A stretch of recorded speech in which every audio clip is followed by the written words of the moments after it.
Keelon Russell is the quarterback at Alabama. And everybody knows that already, right? Everybody's an Alabama fan or a rival of Alabama. You saw the news over the weekend. The question I want to ask you guys, did that change your perception of Alabama, the win total in your head of Alabama, when you heard Keelon Russell got the job? Because I've seen a lot of people nationally start to talk up Alabama a little bit after naming the quarterback. And I don't know why the perception of Alabama would change with the naming of the quarterback, but it seems it has. Well, I think for Alabama fans, they're more excited because the future is here now. You've heard about Keelon for years now, and now he's finally getting the reins, and he's going to be playing for one of the best quarterback coaches, head coaches in college football, and Kalen DeBoer. I don't think the win total has moved at all. It won't. I don't think any of the projected early numbers for some of the Alabama games will move at all. I mean, we've only seen him attempt 15 passes in his Alabama career, but you just hear all of the hype around this guy, and I understand why Alabama fans are really excited. It doesn't change it for me because I assumed he was going to be the starter. So anytime I've talked about Alabama, my assumption is Keelon Russell was going to start. So I think I'd already baked that into the equation. I can't speak for Alabama fans. As I said earlier, I know they were excited. The ones I was around when they found out about it showed more excitement than I expected. I just kind of thought when my golf buddy was like, hey, Alabama named Keelon Russell, I thought people were going to say, yeah, so I thought I was going to win the job. And both of them were like, yes, all right. I mean, they were super excited about it. So I always think there's a little bit of excitement in the unknown, and he's the unknown right now. Yeah. Not that Austin Mack is a huge known, but you did at least see him in the Rose Bowl. Yeah, you did see him against Indiana for a little bit, but you guys remember about this time last year, a little bit before, there were some people that were like, I think this Russell kid might win the starting job over Ty Simpson. Now, obviously, Ryan Grubb and Kalen DeBoer got that right with Ty Simpson playing, but I don't think anybody expected Ty Simpson to be what he was. Everybody's expecting Russell to be that kind of guy. Everybody. Yeah, I for some reason, and I was watching Pate last night on his platform, Brandon Walker on his platform, listening to some sports talk radio, reading a lot on social media.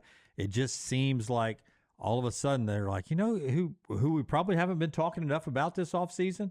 Alabama, and which is weird to say, but Alabama hasn't gotten a lot of talk in this offseason about being national championship contenders.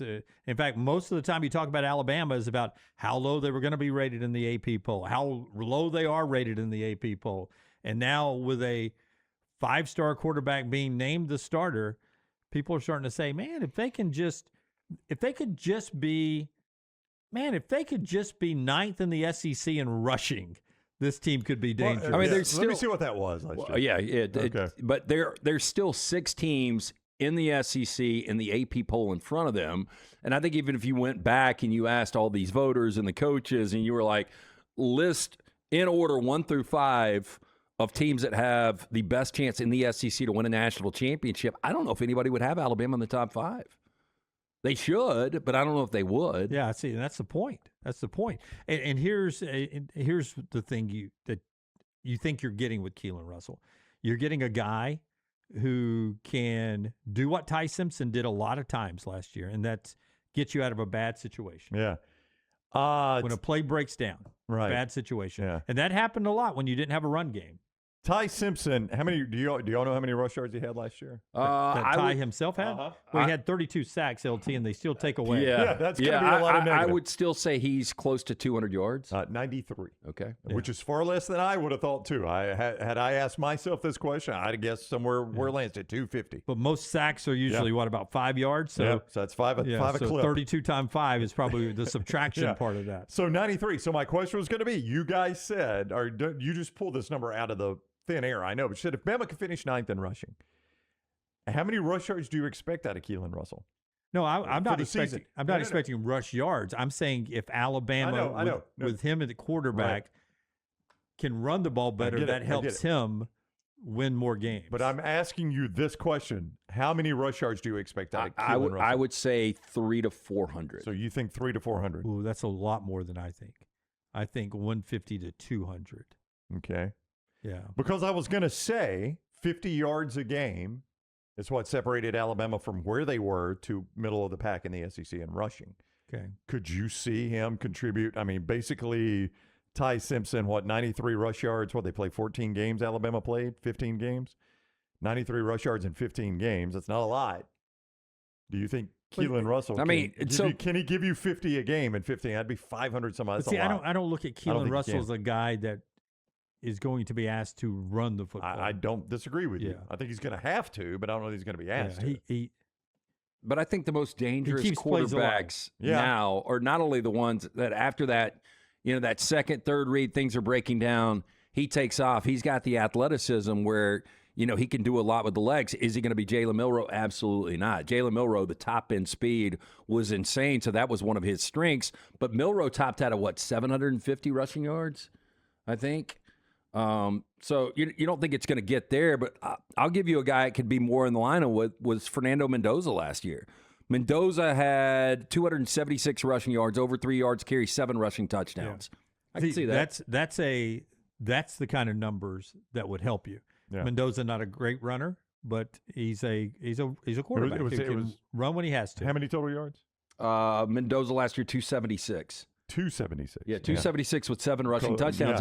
Yeah, that's about right. Milroe was 726. You're not going to approve that. But that's a running quarterback. Keelon Russell's not a running quarterback. But Mendoza, one of his signature plays last year against Miami, the game-winning touchdown where he ran it in. Just enough athleticism. Yeah. And I think Russell's got probably more athleticism than Mendoza. Daniel says if Keelon gets 400, it's wheels up. Yeah. So I don't think he'll get to that point, but I would agree with you. And that was my point of bringing this up here in the 11 o'clock hour, is that it seemed like that the Russell announcement took the cap off the excitement for Alabama fans. Boom. He's announced, and now Alabama fans are starting to dream big again. Oh, this season's real now. You got your starting quarterback. You believe this is going to be your starting quarterback probably for the next 2 years. But I think part of it is, you guys correct me if you think I'm wrong on this, okay? I think part of it is Alabama fans are smart enough to know that if it was a tie, the tie was probably going to go to Austin Mack. Do you think that? I mean, I think that's a realistic statement. I don't know. I mean, you would rather Mack probably transfer out in a tie just based on eligibility. I get it, but this know. is a guy that has followed them, has been loyal to them. They, I think, trust him. Otherwise, they wouldn't have wanted him to follow along that much. I just think it's obvious there is a gap there if it's Keelon Russell that gets the job. Well, much more college football discussion. Go ahead, Brian. I was going to say, I think that's what excites fans, because somebody went out and won the job. They weren't just, I don't know who to start Keelon. I mean, I think he going into the first game, playing both of them. That's right. I think he had to win the job. I think there had to be a decent amount of separation for him to obviously be the one. Alexander Shannara Trial Attorneys bringing you part of the next round today, Brownie. Shannara.com, the place to go for any sort of legal situation you face is Alexander Shannara Trial Attorneys. You don't pay a dime unless they win your case. With Shannara.com, boy, do they win cases. More than $2 billion recovered for their clients. That is billion with a B, $2 billion recovered for their clients. Alexander Shannara Trial Attorney does that, and it's not just personal injury cases. He does fire and storm damage, bad drug and device case claims, workers' compensation, a host of other claims. Right there under one roof, Alexander Shannara Trial Attorneys. You don't pay a dime unless they win your case. Shannara.com, Shannara.com. Hey, and if you're at a crossroads right now in a career trying to figure out what the next move is, what about the crane industry? Curious about a career in the crane industry? The first big step is getting certified, becoming fully compliant. Crane U is here to guide you every single step of the way.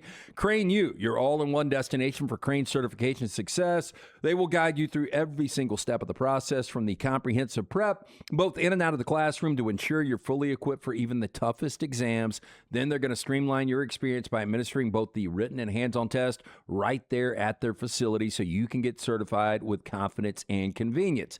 Inspections, training, certifications, whatever you need, Crane U's got it handled. One call you make and you're good. For more information, craneu.com. That is craneu.com. And our friends at the Talladega Super Speedway, let's go racing, boys. It's time to do playoff racing in October at the world's fastest speedway. You can get your tickets right now, TalladegaSuperspeedway.com. Don't forget the immersive garage experience.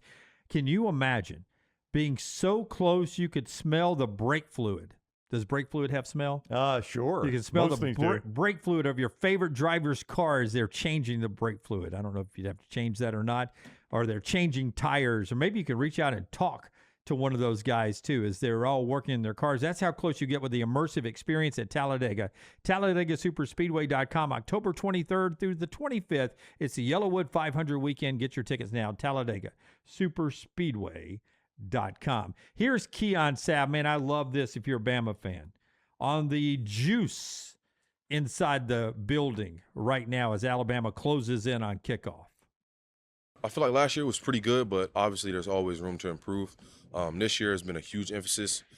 Sideline, we call them the juice squad. So if you're not in, you're part of the juice squad. And I feel like the guys have really bought into that, and it showed in the first scrimmage. We started out really hot. The juice on the sideline was huge, and I think it carried us throughout the scrimmage.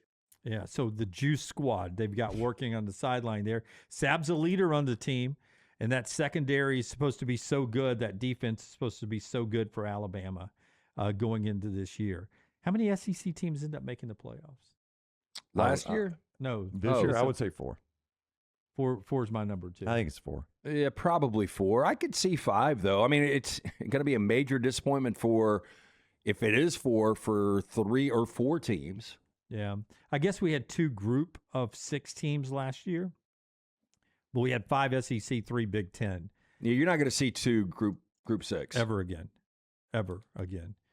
And maybe sooner rather than later, none group of 6. Yeah, it's more likely you'll see 0 before you see 2. I'm having a hard time finding the 4th Big Ten because I think Penn State's got the schedule. I think USC's got the talent. Well, now that changes. If you could, and that's what I was going to say.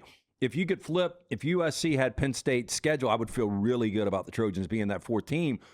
But, I mean, can you make an argument for Penn State in year 1? It might be difficult with all of the transfers coming from Ames.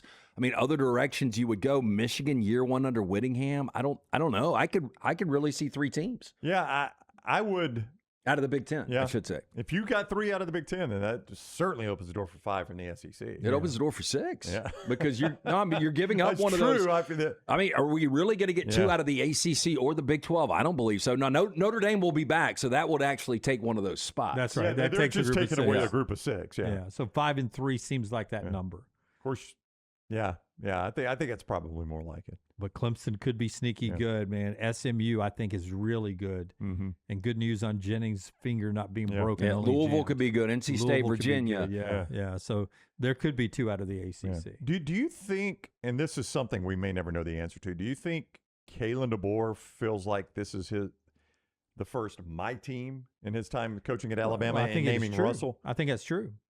I think not only I don't know if he feels like it or not. But I think it is his team. Well, and he'll know if he's 8-4 because everybody will let him know. That's right. That was your team. This was your team. That's right, there was no Saban fingerprints on this at all, and look what you did with it. Yeah, but I just think, that's signified most by the naming of the quarterback. And listen, I know Keelon Russell's been there a minute, but I'm just saying it feels like this would be the first time he could say, okay, this is really my team. This is the team I've built to play what I want to play. And you're right. If that's 8-4, that's bad news for you. Yeah, but they're the ones that recruited Keelon Russell. That's right. They had to re-recruit Ryan Coleman-Williams, but that was one of their guys. That's right. So very few people, really have a lot of Nick Saban fingerprints left on them. There are probably some guys there that the Saban staff started recruiting, maybe didn't sign them, but started the recruiting process. But by and large, this would be a roster of Kalen DeBoer's making. Now, we would have all lost our brains last year if we would have done this because we talked about, one team to win a conference. We all went with Clemson gun to head. But back to your SEC, how many teams get in?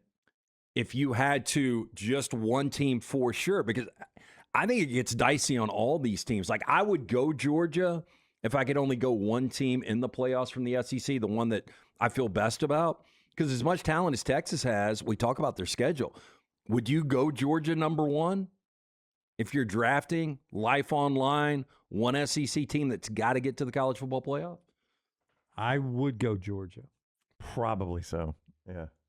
But, I have to say probably. And you asked me if I'm betting my life. I don't want to have to say probably. Helped out a little bit by the schedule. Yeah. But, LSU, you'd be on pins and needles all year. All year with Miss, that schedule. A&M. Yeah. Well, I wouldn't do Ole Miss. No, Ole Miss and A&M just on history. Alabama. You'd be on pins and needles with all these teams. Yeah, it would be Georgia, and then I hate to say it, but it would be Texas. I think I would have to go Texas with that schedule, too. Yeah. Just because if they play their best ball and they don't turn it over and they don't Again, shoot themselves I'm in putting the foot. myself, my life on the line here. Betting on Sark is. That's tough. I'm not going to sleep well at night. I'd rather bet on Kirby than on Sark. I'm going to go with the coach.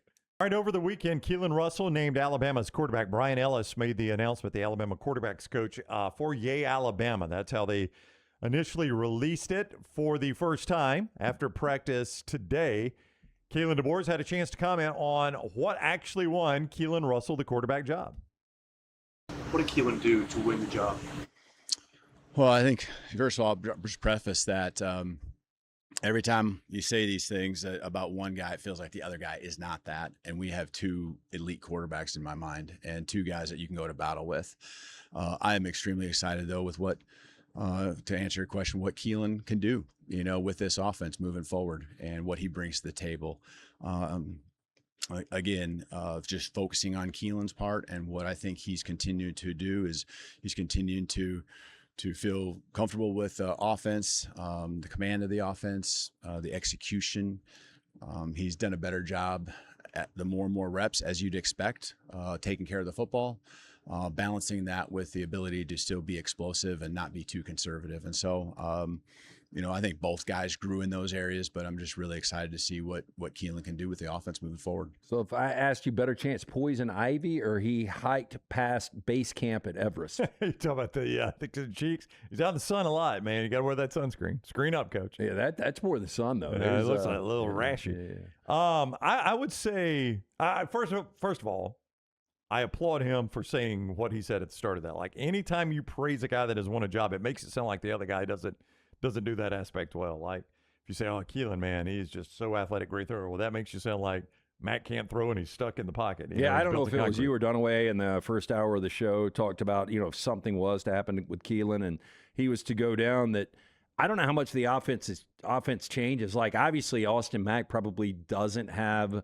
the ability to maybe extend plays to the level Russell does, but his knowledge of the system, like, would it cost Alabama a game? Maybe one game, but I think they're probably that close. Yeah, I do think you feel pretty good about your backup situation if you're Alabama. Now, before you say that, you want to see the starter play and see him play well, because if Keelon Russell doesn't play well, that tells you Austin Mack is probably about what he is, right? And based on that battle. But I think if Russell goes out and plays well, you're like, okay, you got a good starter and you got a good backup situation just in case. You hope you never need it, but just in case, you've got a good backup. Because you guys brought up some, like Miami. I don't even know who Miami's backup is. I'm going to Google. You brought up Notre Dame. Did you ever look up who Notre Dame's backup is? I think it's true freshman. I mean, Will Hammond, if he goes down, like you were hoping, he's at already Texas the Tech, backup. yeah, that Sorsby was going to be the guy and Hammond was going to be the backup. Now you've really got backup quarterback starting. Yeah. You're already starting your backup in Will Hammond. If he goes down, I got Miami Dolphins. I know theirs. Which, by the way, it's Quinn Ewers. I mean, you could do this for a lot of teams. Like, I know Mateer wasn't great last year, but I think he's going to be much improved. I don't know who that backup is. I don't know who backs up Marcel Reed. Yeah. Redshirt freshman Luke Nickel, according to Kane's warning, is your backup at Miami behind Mensa. Luke Nickel. I'm going to go to his recruiting page here. Luke Nickel was a 4-star. 4-star out of Alpharetta, Georgia. So there you go. Luke Nickel is your guy there. I mean, I will say Alabama probably is in a better spot backup-wise than the vast majority of the schools in college football now, because I bet they're in the top 10%. Rosters are already painfully thin at a lot of spots because of the transfer portal. Quarterback is that biggest spot because guys just get out of there as quick as they can. So you hope you never need it, but Luke Nickel would be your guy at Miami, and as of right now, it would be Austin Mack at Tuscaloosa. Well, I mean, like, for a team like USC, you lose Houston Longstreet to LSU, and he's going to back up again. Yeah, not even going to play. And if Maeva goes out, Sam Heward would be your guy. Oh, really? Brock's nephew? Yeah. Man. I mean, he played briefly at Washington. Did he get in any? Yeah, I thought he started a game at Washington. Yeah, he Am I wrong about that? Okay. 42 attempts at Washington, then went to Cal Poly for a year in 23. So and he's the backup. threw one pass as of now, yeah. Wow. Behind So, I mean, there's some really delicate quarterback situations right now for teams that have an expectation of getting to a college football playoff.